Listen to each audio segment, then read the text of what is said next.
Firstly, I would like to apologize to everyone. I was tested positive for COVID-19 on Saturday, and my symptoms are still severe now, which leads to my voice may be a little bit strange.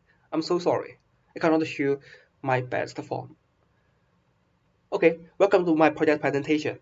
And my name is Zhili He and Group 7, and my project name is Infrastructure Correct Segmentation, Boundary Guidance Method, and Benchmark Dataset. Instructor is Professor Zhang. My presentation today is divided into 5 parts. Firstly, part 1, introduction. First of all, let's look at the 4 images taken from the actual inspection projects.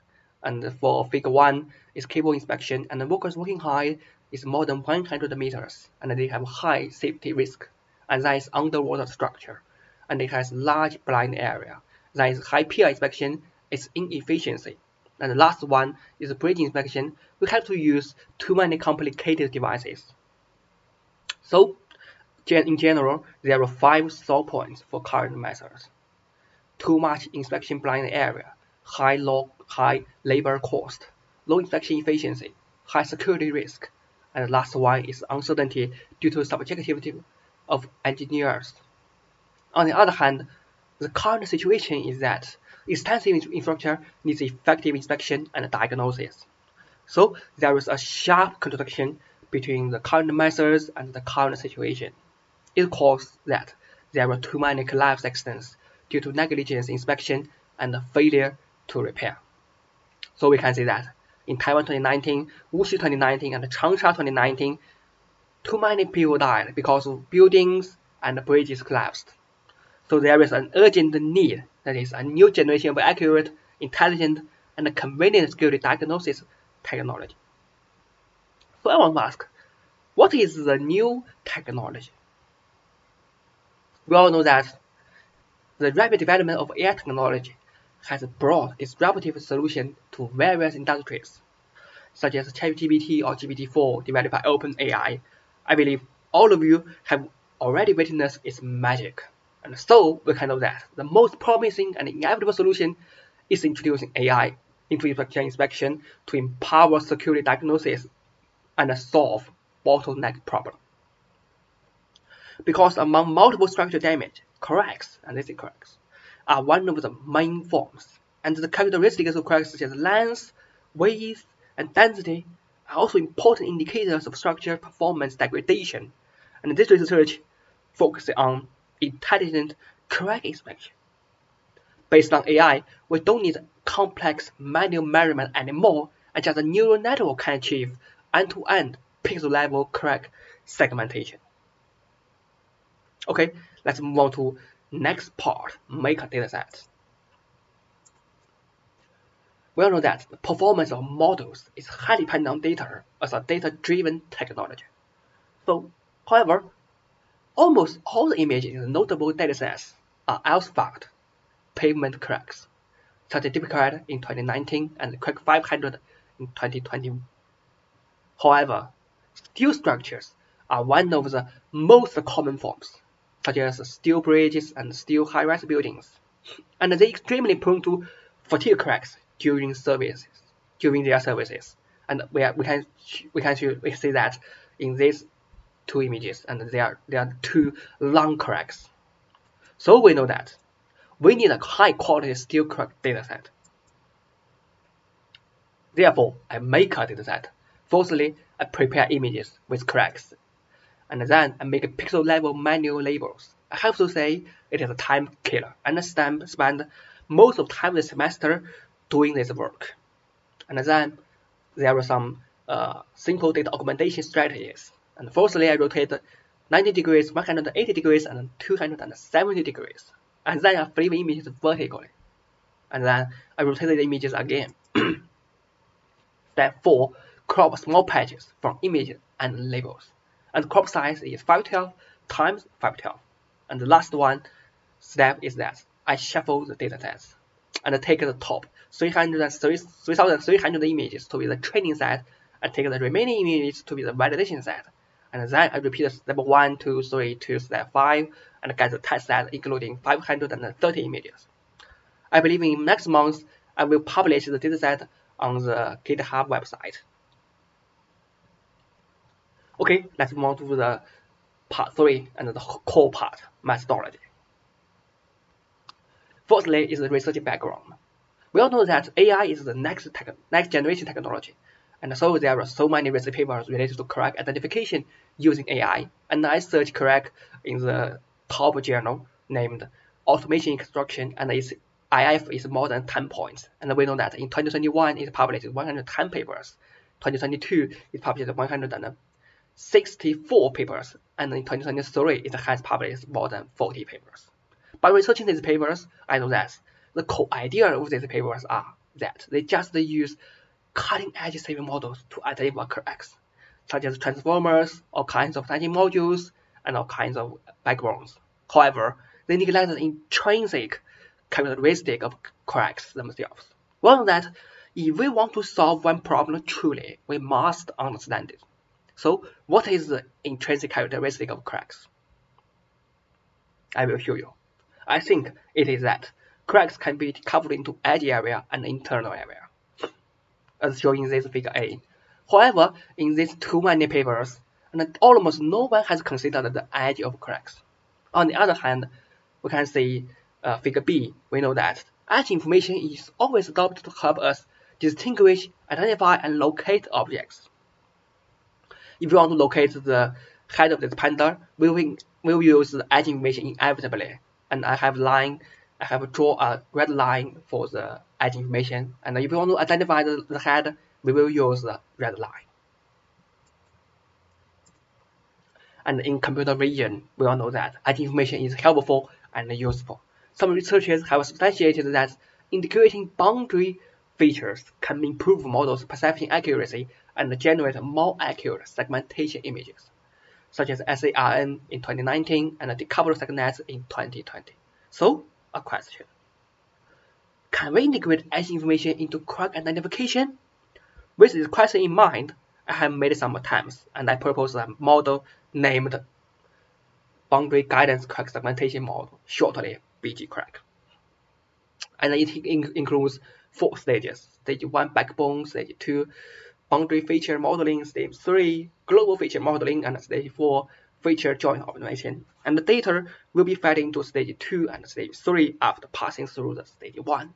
I will choose core modules of BGCrack in the next slides in detail. Okay, in Stage 2, boundary feature modeling, the core module is High Frequency Information Enhancement Module, shortly HFIE. In FCANet, researchers designed a module, this is a module, to capture high-frequency information using discrete cosine transform. However, by researching this module, I find that this module has 2 key drawbacks. The first drawback is that it draws into unreasonable prior information, that is, different channels correspond to different frequencies. For example, this is channel 0, and the frequency is DCT 0. And channel 1, DCT 1, channel 9, n-1, and DCT n-1. So this is an unreasonable prior information. Okay, the second drawback is that it just considers channel-wise frequency, and this is channel-wise frequency, and ignores spatial-wise frequency. So I propose HFIE, and it has 2 submodules, and namely the spatial-wise submodule and the channel-wise frequency enhancement submodule. Then Stage 3 is the global feature modeling. And for this stage, I propose a core module named Global Information Perception Module, shortly GIP, then motivation. We need the global feature perception. And why? And we can get the conclusion in the 2 images. Firstly, for figure A, it's difficult for us to judge which one is the real crack just based on the local information. We don't know which one is crack. However, in figure B, we have the context mapping information and the long-term dependency relationship. So at this time, we can easily know that the top one is the crack and the below one is artificial marker. So this is the importance of the long-term dependency. However, for CNN, its inherent character is locality. So there is another contradiction. We need to solve it. And in order to solve it, I propose the GIP. I will introduce it. And the GIP includes 2 branches. The first branch is DFT branch, discrete Fourier transform. And it will model the global information in the frequency domain. And the second one is the transformer branch. Transformer, I think everyone has knowing it because Professor Zhang has told us in the course, and I will not introduce anymore. But I want to point out that the key mechanism for transformer is the multi-head self-attention, and based on this self-attention module, transformer can model the global information directly. So I introduced transformer in this branch, and it can model information in the image domain. And then I use 3 learnable parameters to fuse features, and this is the fusion part. For stage 4, it is the feature joint optimization, and then fourthly, it's the 2 modules named self-fusion module and cross-optimization module. And for SFM, it is designed to promote information fusion of multi-level, and multi-scale features. And the COM is further developed to promote the integration between the 2 kinds of features, namely body features and edge features.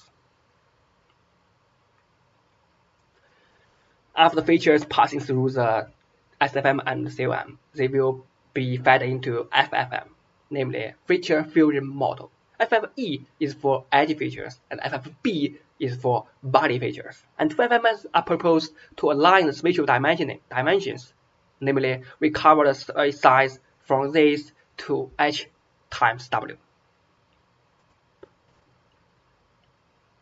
Then is loss functions and the evaluation metrics.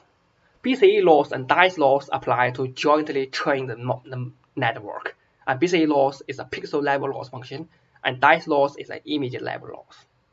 And evaluation metrics, it also has 2 kinds of metrics: effective metrics and efficiency metrics. For efficient metrics, it also have 2 indexes, and the first one is the parameters, and second one is the max.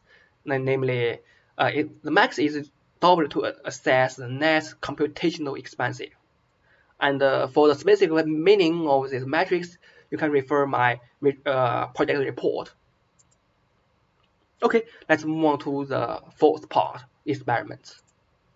Firstly, it is a quantitative comparison, and based on the data in this table, we can know that our method has highest LU, highest dice, and minimum parameter quantity, and a minimum calculation quantity. Then is the qualitative visualization results. Based on the results, we can draw 3 key conclusions. Firstly, is that our method BGCorrect can identify different cracks accurately, no matter the backgrounds, features, and artificial markers, no matter what colors. And secondly, predictions are clear and have less noise. For example, for this image, for UNet and UNet++, they have too much noise. However, for BGCorrect, it has less noise. It shows that our model has stronger representation ability. And finally, it is that our model can predict that the predicted shape of our model is more in line with ground truth. This shows the importance of integrating edge information, and our results are closer to ground truth. And then is ablation experiments, and it has 3 ablation experiments. And ablation studies of the boundary feature modeling, effectiveness validation of the gradient loss function, and the effectiveness of the HFIE and the GIP. And in the ablation experiments, and the effectiveness and the rationality of designs are verified. Then is the visualization analysis, and I use the GradCam I learned in the course to visualize the feature maps. And this is the heat maps. And we can know that BGCorrect focuses on the correct locations correctly. Okay, next is the final part, conclusion. Firstly, the main contributions. We know that we decouple corrects to 2 parts, namely boundary information and internal area. And then we integrate boundary information into segmentation to generate more accurate and clear predictions. And then we design some targeted modules such as HFIE, GIP, etc., and to enhance the representation power of BGCrack. And that is future work. In the future, I will try to improve the performance of inspection algorithms further, and I try to combine the defect quantification tools. And very importantly, I want to build civil GDP, and it will integrate the planning, design, construction, and maintenance to assist civil engineers. Last but not least, I want to use a segmentation analytic model, shortly SEM, to reduce difficulty in labeling and increasing data. Okay, that's all. Thank you for listening. My name is Zhili. If you have any questions, please feel free to contact me. Thank you. Bye bye.